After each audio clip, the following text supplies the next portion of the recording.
नमस्कार, college review unfiltered के इस नए एपिसोड में आपका स्वागत है।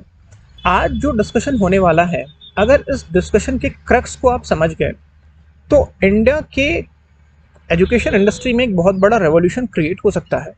इस बात को लेके मैं आश्वस्त हूँ, मैं अश्योर्ड हूँ। इस डिस्कशन को स्टार्ट करने से पहले एक छोटा सा सवाल है मेरा आप दोनों के लिए, क्योंकि आप दोनों इस इंडस्ट्री में काफ़ी टाइम से हो।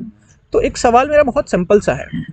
लेट्स सपोज एक बच्चे ने अपने लिए कॉलेज को आइडेंटिफाई कर लिया या शॉर्टलिस्ट करके फाइनलाइज कर लिया। अब आगे का प्रोसेस क्या होता है, उस कॉलेज में एडमिशन लेने का प्रोसेस क्या होता है, या कॉलेज एक बच्चे से क्या क्या डिमांड करता है? देखिए, जब एक बच्चा शॉर्टलिस्ट कर लेता है किसी कॉलेज को, तो सबसे पहले आते हैं कि जो डॉक्यूमेंटेशन प्रोसेस होता है, जैसे अपने 10th 12th का वो मार्कशीट भेजता है। फॉर एग्जांपल उसने बोला है कि मेरे 90% आए हैं या 70% या 80% आए हैं, तो उसको वैलिडेट करने के लिए उसको डॉक्यूमेंट्स जो होते हैं अपने 10th एंड 12th के मार्कशीट वो शेयर करना होता है। कोई एंट्रेंस एग्जामिनेशन में वो अपेयर हुआ है तो उस एंट्रेंस एग्जामिनेशन का स्कोर कार्ड उसको देना होता है, उस चीज़ को वैलिडेट करने के लिए, जो उसने शायद पहले बताया था। तो यही प्रोसेस होता है। उसके बाद कैंपस उनको लेता है, क्रॉस चेक करता है, वैलिडेट करता है। फर्दर उसके बाद जो भी फर्दर प्रोसेस होता है, जैसे फी सबमिट करना, वो सब स्टार्ट होता है। ओके, तो अग्री करेंगे आप इस बात से, इस प्रोसेस से, या कुछ इसमें ऐड करना चाहेंगे? नहीं, जो भी सुरेंद्र ने बोला कि ये डॉक्यूमेंट्स है 10th 12th एंड जो भी मतलब उसने एंट्रेंस एग्जाम दिए है, तो वो मैंडेटरी है। मतलब कॉलेज, हर कोई कॉलेज चेक करता ही है, क्रॉस वैलिडेट करके देन वो एडमिशन प्रोवाइड करता है। अगर मैं इसको समराइज करूं तो एक छोटा सा प्रोसेस ये होता है कि लेट्स से कि मैंने एक कॉलेज को शॉर्टलिस्ट किया, ठीक है, तो एक पहला स्टेप ये भी हो जाता है, ये कुछ कॉलेजेस एक पर्सनल इंटरव्यू भी लेते हैं, राइट? कुछ कॉलेजेस का अपना एक क्राइटेरिया होता है कि वो एक पर्सनल इंटरव्यू लेते हैं। तो अगर मैं आप दोनों के बातों को समराइज करूं और एक हाइपोथेटिकल सिचुएशन क्रिएट करूं, तो आप देखो, लेट्स से कि एक बच्चा है जो बोलने में काफ़ी अच्छा है, ठीक है। अब उसने एक कॉलेज में अप्लाई किया जो उसका ड्रीम कॉलेज है, ठीक है। अब अप्लाई करने के बाद उसको वहाँ से कॉल बैक आता है और उसका एक पीआई होता है, और ये बच्चा जो है वो बोलने में बहुत अच्छा है, ठीक है। तो उसने कन्विंस किया, अपने बारे में बहुत बड़ी बड़ी बातें की कि मेरा क्लास 12th में 90% नंबर है, मेरे बड़े सपने हैं, जो भी चीज़ें हैं उसने बताई। प्लस मैंने एंट्रेंस एग्जाम दिया था जिसमें मेरे अच्छे खासे परसेंटाइल है। लेट्स से उसने कहा कि 90% नंबर है, 90 परसेंटाइल आया हुआ है मेरा। मतलब कुल मिला के उसने अपने बारे में बहुत सारी इन्फॉर्मेशन दी।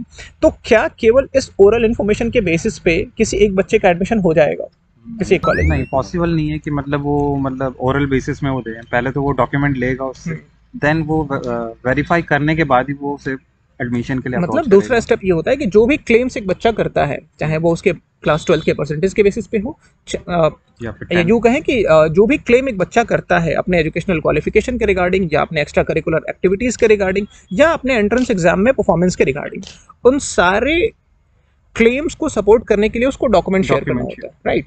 अब लेट्स से कि एक बच्चे ने एडमिशन से पहले बहुत सारी बातें अपने बारे में बताई कि मेरे 90% हैं और मेरे अच्छे परसेंटाइल आए हुए एंट्रेंस एग्जामिनेशन में, बट और एक हाइपोथेटिकल सिचुएशन अज्यूम करते हैं कि उस बेसिस पे कॉलेज ने उसको एडमिशन दे भी दिया, और अब वो बच्चा क्लासेस लेने स्टार्ट कर देता है, ठीक है।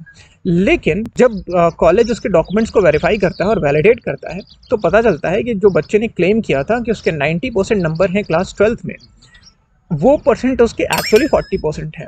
एंड जो जेई में या किसी भी एंट्रेंस एग्जाम में उसने क्लेम किया है कि उसके 95 या 96 परसेंटाइल हैं, वो एक्चुअल में 10 से 12 परसेंटाइल नंबर है। ऐसा सिचुएशन में क्या होगा उस बच्चे के साथ?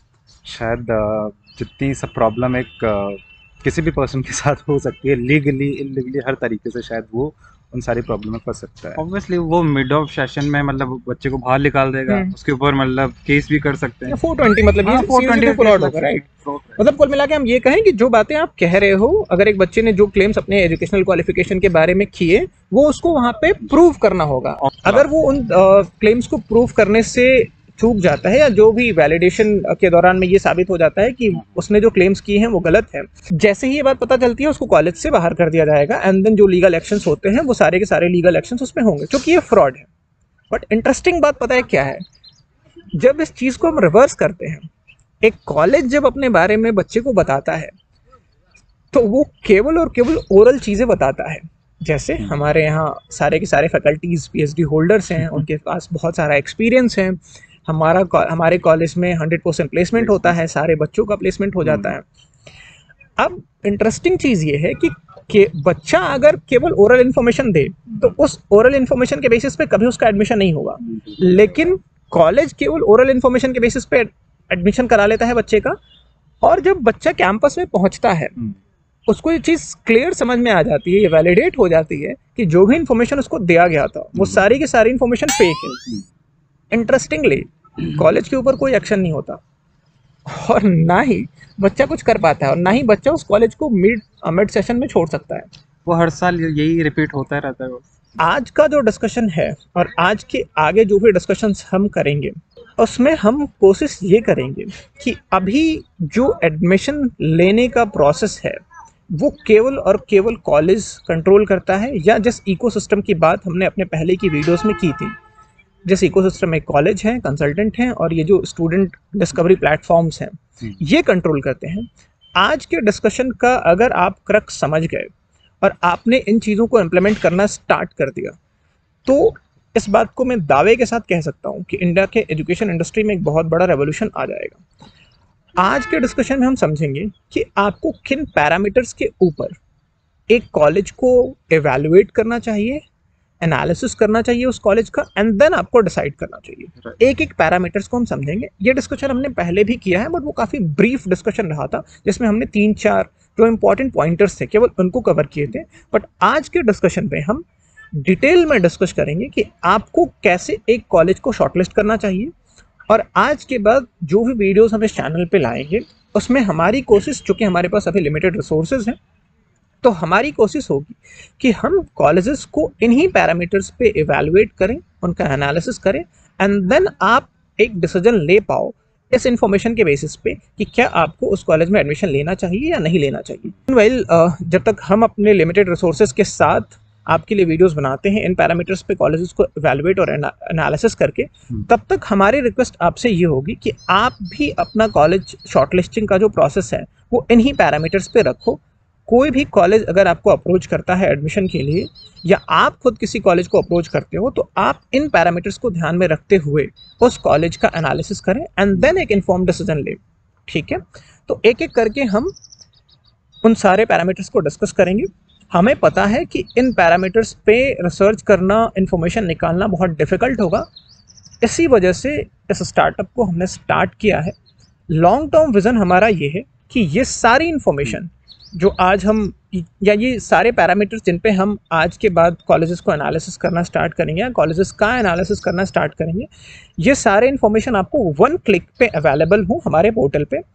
पोर्टल डेवलपमेंट का काम इन प्रोसेस है, तो नेक्स्ट सेशन में मोस्ट प्रोबेबली आपको इतना एफर्ट देने की ज़रूरत नहीं पड़ेगी। आप कुछ क्लिक्स पे ये सारी इन्फॉर्मेशन इन सारे पैरामीटर्स पे चेक कर सकोगे और अपने लिए एक बेहतर कॉलेज शॉर्टलिस्ट कर सकोगे। ठीक है, तो एक एक करके हम पैरामीटर्स को डिस्कस करते हैं। आप ध्यान से समझते चलो, हो सके तो पेन और पेपर ले लो, इन पॉइंटर्स को नोट डाउन करते चलो। कोशिश ये करेंगे कि डिस्क्रिप्शन बॉक्स में आपको एक हैंडबुक दे दें जिसमें ये सारे पैरामीटर्स डिटेल में डिस्कस्ड हों और इनके बेसिस पर ही आप कॉलेजेस को का एनालिसिस करके उनको एवेलुएट करके अपने लिए एक प्रॉपर, एक सही डिसीजन ले पाओ। ठीक है, तो स्टार्ट करते हैं सुरेंद्र से।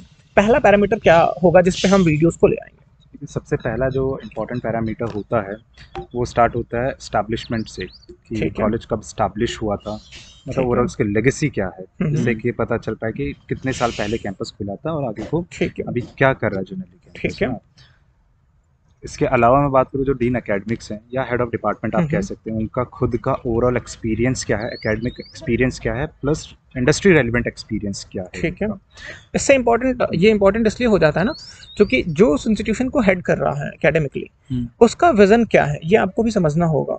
क्योंकि अगर उसके विज़न अच्छे हैं या उसका विज़न एक ब्रॉडर विज़न के साथ वो उस कॉलेज को हेड कर रहा है या उस यूनिवर्सिटी को हेड कर रहा है, तो फिर प्रोसेस भी कॉलेजेस में वैसे ही डिफाइन होगा। राइट, तो उनका विज़न क्या है उस इंस्टीट्यूशन को लेके, उनका ओवरऑल एक्सपीरियंस क्या है, इन सारे पैरामीटर्स पर भी हम इन्फॉर्मेशन शेयर करेंगे आपको। और आपको भी जब आप अपने लिए कॉलेज शॉर्टलिस्ट करते हो तो आपको केवल ये नहीं देखना है कि प्लेसमेंट कैसा है, आपको यहाँ से स्टार्ट करना है कि उस कॉलेज का जो एकेडमिक हेड है या जो डीन है उस कॉलेज का, उसका विज़न क्या है, उसका एक्सपीरियंस क्या है। ठीक है, अगला पॉइंटर क्या होगा? जो नेसेसरी अप्रूवल्स की हम बात करते हैं, जैसे फार्मेसी को रन करने के लिए आपका पीसीआई का अप्रूवल चाहिए होता है, तो ये नेसेसरी अप्रूवल्स होना और उनको चेक करना सबसे ज़्यादा इंपॉर्टेंट होता है। जो ठीक है, मैं बात करूँ तो ठीक है, इसके अलावा कोर्सेज जो वो ऑफ़र कर रहे हैं वो क्या यूएसपी उस कोर्स की उस पर्टिकुलर कॉलेज में है कि नहीं है, मतलब वो किस कोर्स के लिए फेमस है जनरली। मतलब कहने का ये मतलब है कि आपको ये देखना होगा कि जो कॉलेज है, एक तो ब्रॉडली ये समझ लो कि उस कॉलेज में कौन कौन से कोर्सेज अवेलेबल है, ठीक है। और दूसरी चीज़ आपको ये देखनी होगी कि हर कॉलेज में एक या दो कोर्सेज ऐसे होते हैं जिस कोर्स के लिए वो कॉलेज फेमस होता है, राइट। तो आपको ये भी देख लेना है कि आप जो कोर्स वहाँ से परस्यू करना चाह रहे हो, क्या वो कॉलेज उस कोर्स के लिए रनाउंड है या रेप्यूटेड है या नहीं है, ठीक है। ओके, इसके अलावा क्या पॉइंटर्स हैं? एक्रेडिटेशन की मैं बात करूँ, नैक या एनबीए के एक्रेडिटेशन प्रॉपर होने चाहिए कैंपस के पास। ठीक है, एक्रेडिटेशंस भी आप चेक कर सकते हो, इससे भी एक लेवल ऑफ वेरिफिकेशन हो जाता है, जैसे नैक का एक्रेडिटेशन है या नहीं है, एनबीए का एक्रेडिटेशन है या नहीं है। क्वालिफिकेशन ऑफ द फैकल्टीज, ठीक है, ये काफ़ी इंपॉर्टेंट पैरामीटर है। ज़्यादा इंपॉर्टेंट, इस पर थोड़ा सा मैं डिटेल में डिस्कस कर लेता हूँ। फैकल्टीज़ की क्वालिफिकेशन हमारे पॉइंट ऑफ व्यू से एक बहुत इंपॉर्टेंट पैरामीटर है। अब फैकल्टीज़ की डिटेल्स आपको कैसे चेक करनी है, आपको रिटन में ये इन्फॉर्मेशन लेनी है, क्योंकि आप ओरल में अगर पूछोगे तो एक कॉमन सा स्टेटमेंट दे दिया जाता है कि हमारे यहाँ सारे फैकल्टीज जो हैं वो वेल क्वालिफाइड हैं, 100% पीएचडी होल्डर्स है, राइट, एंड देन बहुत एक्सेलेंट उनके पास एक्सपीरियंस है। आपको क्या करना है, आपको इस इन्फॉर्मेशन को डॉक्यूमेंटेड फॉर्म में लेना है, और आपको किस फॉर्मेट में लेना है ये इन्फॉर्मेशन, ये आप समझते चलो। सबसे पहले आपको ये पूछना है कि जिस कोर्स में आप एडमिशन लेने जा रहे हो उस कोर्स में कौन कौन सी फैकल्टीज़ हैं जो आपको पढ़ाएंगी, ठीक है, आपके कोर्स स्पेसिफिक, ठीक है। अब उनका हाईएस्ट क्वालिफिकेशन क्या है, क्या उनके पास कोई रिसर्च का एक्सपीरियंस भी है या नहीं है, उनका ओवरऑल क्वालिफिकेशन क्या है, मतलब टीचिंग प्लस नॉन टीचिंग, या अगर इंडस्ट्री में उन्होंने काम किया है तो एक हो गया ओवरऑल क्वालिफिकेशन। ओवरऑल क्वालिफिकेशन में से कितना एक्सपीरियंस उनके पास टीचिंग का है, और जो लास्ट और बहुत इंपॉर्टेंट पैरामीटर है वो ये है कि अगर आप कोई प्रोफेशनल कोर्स करने जा रहे हो तो क्या जो एजुकेटर्स वहाँ पे हैं, जो टीचर्स हैं वहाँ पे, जो प्रोफेसर्स हैं, उनके पास इंडस्ट्री रेलिवेंट एक्सपीरियंस भी है। लेट्स से कोई बीटेक कंप्यूटर साइंस आपको पढ़ा रहा है, तो क्या उसने किसी ऑर्गेनाइजेशन के साथ काम किया है टीचिंग के अलावा भी। इससे आपको वो एक बेहतर एक्सपोजर दे पाएगा और एक फर्स्ट हैंड एक्सपीरियंस शेयर कर पाएगा, ताकि आप इंडस्ट्री रेडी बन के निकल पाओ वहाँ से, ठीक है। तो आपको काफ़ी फोकस रखना है, और जो भी इन्फॉर्मेशन आपको लेनी है वो आपको डॉक्यूमेंटेड फॉर्म में लेनी है। तो क्वालिटी ऑफ फैकल्टीज़ पे आपको काफ़ी फोकस रखना है जब आप अपने लिए कॉलेज शॉर्टलिस्ट कर रहे हो। अगला जो पॉइंटर है वो है प्लेसमेंट सेल के रिगार्डिंग, ठीक है। सबसे पहला सवाल आपका होना चाहिए कि क्या आपके कॉलेज में एक डेडिकेटेड प्लेसमेंट सेल है या नहीं है। आप यकीन करो बहुत सारे कॉलेजेस में डेडिकेटेड प्लेसमेंट सेल होता ही नहीं है, ठीक है। अगर कॉलेज आपसे कहता है कि हाँ हमारे यहाँ एक प्लेसमेंट सेल है, तो फिर आपका अगला सवाल होना चाहिए कि आपके प्लेसमेंट सेल को जो हेड कर रहे हैं उनकी क्वालिफिकेशन क्या है, और क्या उनके पास भी इंडस्ट्री रेलिवेंट एक्सपीरियंस है या नहीं है। जनरली एक अच्छा जो हेड होगा, जो प्लेसमेंट सेल को हेड कर रहा होगा, उसके कनेक्शंस काफ़ी अच्छे होंगे इंडस्ट्री में, तभी वो अच्छी कंपनीज को अपने यहाँ अट्रैक्ट कर पाएगा। प्लस हम जो प्रोफाइल बेस्ड जॉब की बात करते हैं तो वो काफ़ी अच्छे से इस चीज़ को समझता है कि प्रोफाइल बेस्ड जॉब क्या होती है और किस तरीके की कंपनी किस तरीके के स्टूडेंट्स के लिए मैच कर सकती है, तो उसके हिसाब से भी कहीं ना कहीं वो चीज़ों को इवैल्यूएट करने में सक्षम होते हैं। ठीक है, अगला पॉइंटर आप बता दीजिए। नेक्स्ट पॉइंट अगर मैं बात करूँ तो करिकुलम वो क्या फॉलो करते हैं, किस तरीके का करिकुलम वो फॉलो कर रहे हैं, वो इंडस्ट्री रेलेवेंट है या नहीं है। मतलब उसकी बात करने से, अगर कोई कोर्स कर रहा है बच्चा तो उसके बाद उस फील्ड में वो बच्चा प्लेसमेंट ले पा रहा है नहीं पा रहा, कितना रेलेवेंट है, जॉब अपॉर्चुनिटी उसके बाद मिल पा रही है नहीं मिल पा रही। तो करिकुलम कहीं ना कहीं बहुत ज़्यादा इंपॉर्टेंट पॉइंट है ये। अगर मैं इसको समराइज करूँ तो करिकुलम पे फैकल्टीज, प्लेसमेंट और करिकुलम, ये हमारे तीन की पॉइंटर्स हैं। आपको करिकुलम के बारे में क्या सवाल पूछना है, सीधा सवाल आप ये पूछ सकते हो कि सर आपके यहाँ जो करिकुलम पढ़ाया जाता है, क्या कॉलेज या यूनिवर्सिटी ने कोई इनिशिएटिव लिया है जिससे कि हम करिकुलम को अपग्रेडेड रख पाएँ या अपडेटेड रख पाएँ, ताकि जो स्किल्स इंडस्ट्री आपसे डिमांड कर रही है वही स्किल्स आपको वहाँ पे पढ़ने को मिल रहा हो, या वो स्किल आपके अंदर डेवलप हो रहा हो। वो तभी पॉसिबल है जब आपको वही करिकुलम पढ़ाया जा रहा होगा जिसमें इंडस्ट्री रेलिवेंट स्किल्स इंटीग्रेटेड हो, ठीक है। तो ये काफ़ी इंपॉर्टेंट पॉइंटर है, आपको ये चेक कर लेना, और ये डॉक्यूमेंटेड फॉर्म में आपको उनसे मांगना है कि जो करिकुलम आप अपने यहाँ पढ़ा रहे हो उस करिकुलम को आप मुझे शेयर करो, और फिर आपको रिसर्च के थ्रू ये देखना है कि जो करिकुलम आप वहाँ पढ़ाई करोगे वहाँ एडमिशन लेने के बाद वो कितना रेलेवेंट है या कितना इरेलेवेंट है, ठीक है। अगला पॉइंट। सो नेक्स्ट पॉइंट ये है कि जैसे प्लेसमेंट है, प्लेसमेंट में मतलब ओवरऑल कितने बच्चे पास आउट हो रहे हैं। तो जैसे इन द केस अगर 60 स्टूडेंट्स हैं तो ओवरऑल 60 प्लेसमेंट बच्चों को मिले हैं या नहीं मिले हैं। तो बच्चों को एटलीस्ट उसका डॉक्यूमेंट लेना चाहिए कि ओवरऑल अगर 60 बच्चे पास आउट हुए हैं और उन सभी को प्लेसमेंट मिल गया है तो किस कंपनी में बच्चा गया है, किस डेजिग्नेशन में गया और ओवरऑल पैकेज कितना रहा है बच्चे का। तो अगर मैं इसको समराइज करूं, जो गंगाधर ने कहा बिल्कुल सही कहा, तो आपको जनरल प्लेसमेंट पे नहीं जाना है। लेट्स से आपको एडमिशन बीटेक में लेना है या आपको बीबीए में लेना है, तो अभी कॉलेजेस क्या करते हैं कि आपको एक पीडीएफ शेयर कर देंगे जिसमें ओवरऑल प्लेसमेंट आपको बता देंगे कि कॉलेजेस के सारे प्लेसमेंट, ओवरऑल प्लेसमेंट हमारा ये रहा था। आपको अब लेट्स से आपको बीबीए करना है तो आपको बीटेक वाले प्लेसमेंट से क्या मतलब है, राइट? तो अब लेट्स से कि आप जब प्लेसमेंट के बारे में डिस्कस करो, जो भी आपका जिस भी कॉलेज से आप डिस्कशन कर रहे हो उसको शॉर्टलिस्ट करने के लिए, तो आपको अपने कोर्स से रिलेटेड इन्फॉर्मेशन लेनी है। लेट्स से आप बीबीए में एडमिशन लेने जा रहे हो तो आपका सवाल ये होना चाहिए कि आपके यहाँ बीबीए में प्रीवियस बैच में कितने बच्चे पढ़ रहे थे, ठीक है? उन बच्चों में से कितनों का प्लेसमेंट हुआ, ठीक है? सारी इन्फॉर्मेशन आपको लेनी है इसी फॉर्मेट में कि टोटल कितने बच्चे पढ़ रहे थे। 60 बच्चे लेट्स सपोज के पढ़ रहे थे आपके यहाँ पे, 60 में से कितने बच्चों का प्लेसमेंट हुआ, जिन बच्चों का प्लेसमेंट हुआ उनको किन ऑर्गेनाइजेशंस में प्लेसमेंट मिला, उनको क्या प्रोफाइल मिला और क्या सैलरी मिली। तो इस फॉर्मेट में आपको लेना, आपको जनरलाइज प्लेसमेंट पे नहीं फोकस करना है, ठीक है? आप जिस कोर्स में एडमिशन लेने जा रहे हो उस कोर्स स्पेसिफिक प्लेसमेंट की डिटेल्स आपको लेनी है और डॉक्यूमेंटेड डिटेल्स लेनी है, ठीक है? अगला पॉइंटर क्या होगा? एलुमनीज की बात करते हैं हम लोग। तो बहुत ज़्यादा इंपॉर्टेंट हो जाता है कि उस कॉलेज से पढ़े हुए बच्चे आज क्या कर रहे हैं, क्योंकि इसी से आप अंदाज़ा लगा पाएंगे कि वो अच्छा है या नहीं है। तो एलुमनीज क्या है, क्या नहीं है, इंडस्ट्री में कहाँ पहुँचे हैं अभी, किस प्रोफाइल पे जॉब कर रहे हैं, तो बहुत ज़्यादा ज़रूरी रहता है कि एक बड़ा एलुमनी नेटवर्क एक कैंपस प्रोवाइड करे। ठीक है, काफ़ी रेलेवेंट पॉइंट है ये भी। इसके अलावा इंटर्नशिप्स ऑब्वियसली सबसे ज़्यादा इंपॉर्टेंट कहीं ना कहीं उस ग्रेजुएशन की या पोस्ट ग्रेजुएशन की उस पर्टिकुलर जर्नी में इंटर्नशिप बहुत ज़्यादा इंपॉर्टेंट और एक वाइटल रोल निभाती है व्हेन इट कम्स टू आपको industry relevant experience within college मिल पा रहा है नहीं मिल पा रहा है, या विद इन ग्रेजुएशन की टेन्योरिटी में मिल पा रहा है नहीं मिल पा रहा है। और ये इन्फॉर्मेशन भी आपको मांगनी है कि जो बच्चे आपके यहाँ पढ़ाई कर रहे थे उन बच्चों में से, वही 60 वाला एग्जांपल लेते हैं, 60 बच्चे पढ़ रहे थे तो उनमें से कितनों को इंटर्नशिप मिला, उनको कहाँ इंटर्नशिप मिला और क्या वो पेड इंटर्नशिप था या अनपेड इंटर्नशिप था। ये इन्फॉर्मेशन भी आपको डॉक्यूमेंट फॉर्म में लेनी है, ठीक है? अगला पॉइंटर क्या होगा? बहुत सारे कोलैबोरेशंस की अगर मैं बात करूँ, कोलैबोरेशंस जो अच्छे इंस्टीट्यूशंस हैं, अच्छे इंस्टीट्यूशंस जैसे इंडिया की मैं बात करूँ, IITs हैं, IIMs हैं, ऐसे प्रीमियम इंस्टीट्यूशंस जो अपनी क्वालिटी एजुकेशन के लिए जाने जाते हैं, साथ ही साथ foreign university, so that global level पे एजुकेशन इंडस्ट्री में क्या चल रहा है उसके बारे में थोड़ा बहुत बच्चे को पता हो जब वो अपनी ग्रेजुएशन या पोस्ट ग्रेजुएशन की। तो यहाँ बात हो रही है इंस्टीट्यूशनल कोलैबोरेशन की। वो दोनों तरीके का इंस्टीट्यूशनल कोलैबोरेशन हो सकता है।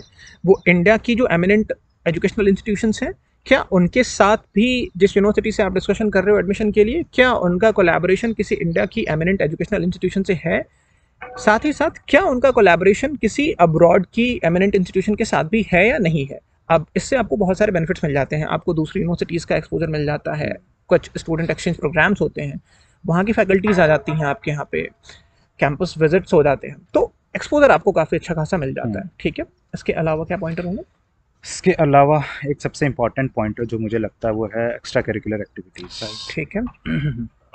एक्स्ट्रा करिकुलर एक्टिविटीज़ की मैं बात करूँ तो आपका बहुत सारे इवेंट्स में पार्टिसिपेशन, बहुत सारे कॉम्पिटिशन्स में participation, state level, national level के बहुत सारे कॉम्पिटिशन्स होते हैं, उनमें कैंपस कितना पार्टिसिपेट अपने स्टूडेंट्स को करवा रहा है, इसका भी मैं कहूँ तो इसकी भी डिटेल एक स्टूडेंट को फॉर श्योर लेनी चाहिए। बिल्कुल, इससे आपको एक्स्ट्रा करिकुलर एक्टिविटीज़ में जितनी इन्फॉर्मेशन आप ले सकते हो, आपको जो लगता है कि आपके लिए जो इंपॉर्टेंट है, वो सारी की सारी इन्फॉर्मेशन आपको डिमांड करनी चाहिए। क्योंकि आप लेट्स से आप 3 या 4 साल के कोर्स में एडमिशन लेते हो, तो केवल पढ़ाई और पढ़ाई से आपका ओवरऑल डेवलपमेंट नहीं हो पाएगा, है ना?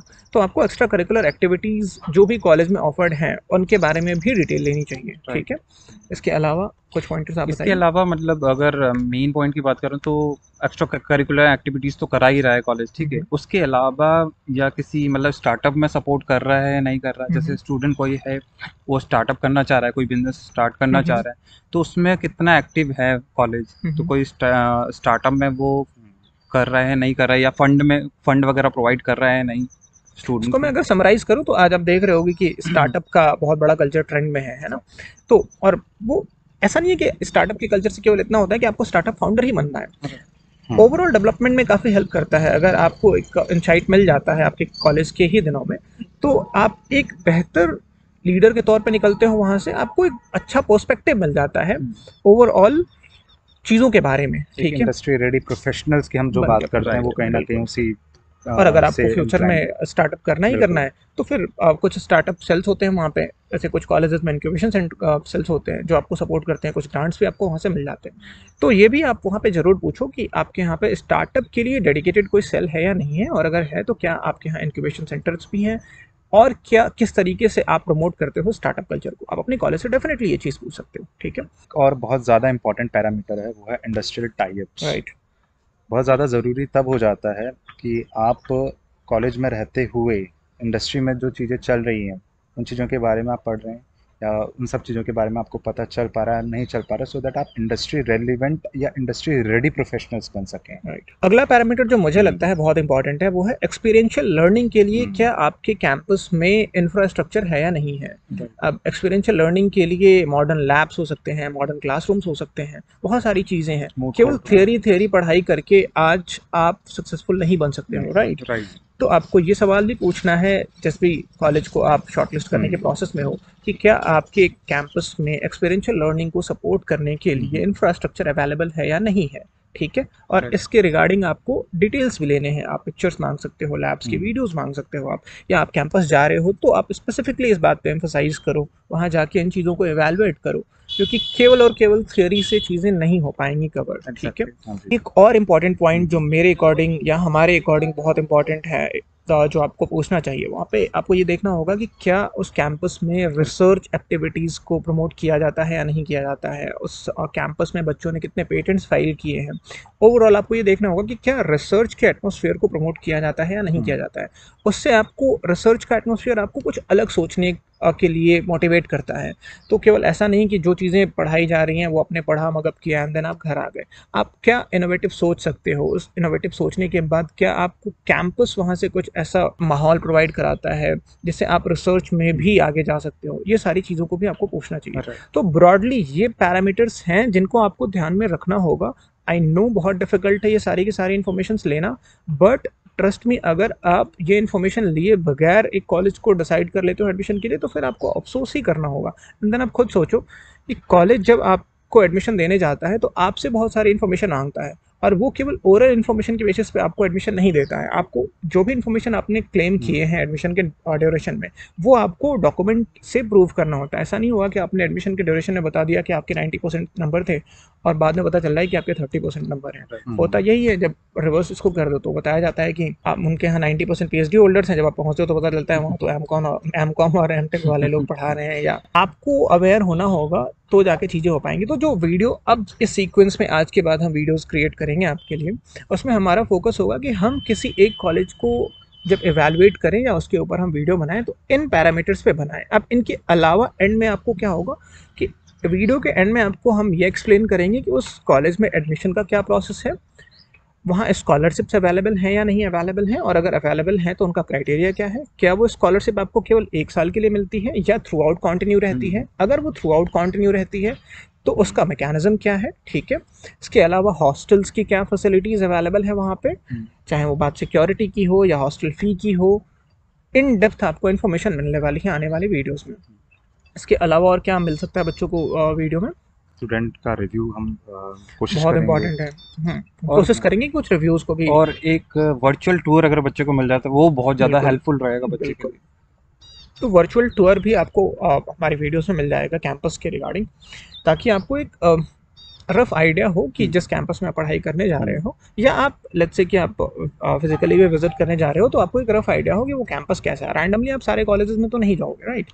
तो हमारी कोशिश ये होगी, चूँकि अभी हमारे पास रिसोर्सेज बहुत लिमिटेड हैं, बट ये जो 23-24 पैरामीटर्स हमने डिस्कस किए, ये सारे के सारे पैरामीटर्स के बेसिस पर हम आने वाली वीडियोस को कवर करेंगे।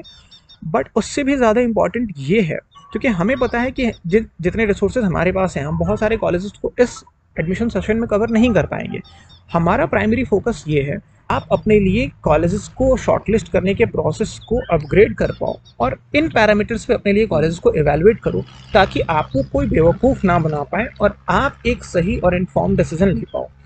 ट्रस्ट में, अगर इन पैरामीटर्स पे अपने कॉलेजेस को एवेलुएट करना और उनको एनालाइज करना स्टार्ट कर दिया, 2 आउटकम्स होंगे इंपॉर्टेंट। एक तो टर्म जो आउटकम होगा वो ये होगा कि आप अपने लिए एक बेहतर कॉलेज शॉर्टलिस्ट कर पाओगे, और लॉन्ग टर्म इम्पैक्ट ये होगा इस पूरे प्रोसेस का कि हम इंश्योर कर पाएंगे जो हमारा ड्रीम है कि हर एक बच्चे को इंडिया में क्वालिटी एजुकेशन मिल पाए, क्योंकि कॉलेज का मतलब ही है कि उसको क्वालिटी एजुकेशन देना चाहिए। अनफॉर्चुनेटली आज कॉलेज डोमिनेट करता है या ये इकोसिस्टम डोमिनेट करता है पूरे एडमिशन प्रोसेस को, तो जो इन्फॉर्मेशन वहाँ से आपको ओरली दे दी जाती है वो आप ले लेते हो एंड देन आप एडमिशन ले लेते हो।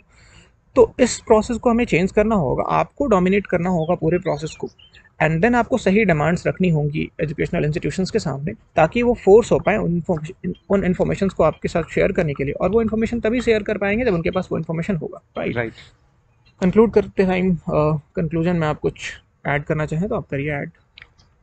आई थिंक मोस्ट ऑफ क्या सारे टॉपिक हम लोग कवर कर चुके हैं जो एक कॉलेज को शॉर्टलिस्ट करने के बेसिक क्राइटेरिया या बेसिक के ऊपर जो भी क्राइटेरियाज होते हैं मोस्ट हम सब कवर। आई एम श्योर ये सारी इन्फॉर्मेशन आपको आप टेस्ट कर सकते हो, किसी भी पोर्टल पे आप जाओ, आप देख लोगे, आपको ये इन्फॉर्मेशन कहीं भी नहीं मिलेगा, ना ही कोई कॉलेज आपको ये प्रोएक्टिवली बताएगा, क्योंकि उनका काम अभी चल रहा है जिस तरीके से बेवकूफ़ बना के चलाना है। अब इससे बेहतर वर्ड मेरे पास नहीं है, तो आपको बेवकूफ़ बनना बंद करना होगा, एंड देन आपको सही सवाल पूछने होंगे कॉलेजेस से, जैसे वो आपसे इन्फॉर्मेशन मांगते हैं एडमिशन के ड्यूरेशन में, और वो इन्फॉर्मेशन आपको सही इन्फॉर्मेशन देना होता है, अदरवाइज फिर आपके ऊपर बहुत सारे लीगल एक्शंस हो सकते हैं। तो आपको अवेयर होना होगा, एंड देन सही सवाल आपको पूछने होंगे कॉलेजेस को शॉर्टलिस्ट करने के ड्यूरेशन में, एंड देन मेरा फॉर्म मानना है कि बहुत बड़ा चेंज हम ले आ सकते हैं इस पूरे एजुकेशन इंडस्ट्री में। तो आप बने रहिए हमारे साथ। आज के बाद जो वीडियोस आएंगी वो डिटेल्ड रिव्यू होंगे कॉलेजेस की, और इन्हीं पैरामीटर्स पे रिव्यू करेंगे हम कॉलेजेस को।